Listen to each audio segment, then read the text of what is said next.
বেগম খালেদা জিয়া, যিনি নিজেকে একজন সামান্য মানুষ মনে করতেন, দেশ ও জাতির কল্যাণে রাজনীতিতে এসে বিসর্জন দিয়েছিলেন নিজের ব্যক্তিগত জীবন। বারবার বলেছেন, দেশের বাইরে তার কোনো ঠিকানা নেই। বিগত 5টি সংসদ নির্বাচনে 23টি আসনে লড়ে বিপুল ভোটে জয়ী হয়েছেন, পেয়েছেন আপসীন নেত্রীর উপাধি। দেশের বাইরে আমার কোনো ঠিকানা নেই, এটাই হলো আমার ঠিকানা। কাজে আমি দেশের বাইরে যাব না। আমার এই স্বজনহীন জীবনেও দেশবাসী আমার স্বজন, আল্লাহ আমার একমাত্র ভরসা।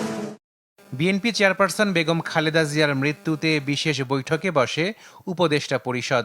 বৈঠকে 1 মিনিট নীরবতা পালন সহ করা হয় মোনাজাত। গৃহীত হয় শোক প্রস্তাব।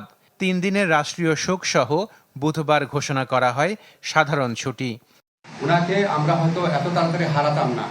আমি ব্যক্তিগতভাবে মনে করি বেগম জিয়ার এই মৃত্যুর পিছনে ফ্যাসিস্ট যে প্রধানমন্ত্রী ছিলেন শেখ হাসিনা এবং ওনার যে সরকার আছে অবশ্যই তার দায় রয়েছে। প্রধান উপদেষ্টার প্রেস সচিব জানান, রাষ্ট্রীয় মর্যাদায় দাফন করা হবে সাবেক প্রধানমন্ত্রী বেগম খালেদা জিয়াকে। ফুল রাষ্ট্রীয় অনারে ওনাকে নিয়ে আসা হবে দক্ষিণ প্লাজায়, জাতীয় সংসদ ভবনের দক্ষিণ প্লাজায়। সেখানে জানাজা হবে। জানাজায়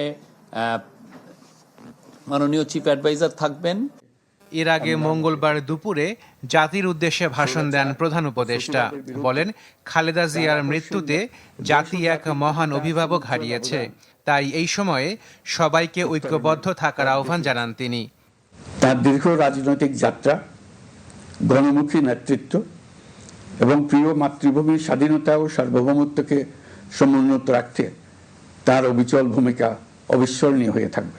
জাতির এই কঠিন সময়ে আমরা যেন ঐক্যবদ্ধ থাকি। শোকের এই সময়ে কেউ যেন অস্থিতিশীলতা বা নাশকতার অপচেষ্টা চালাতে না পারে।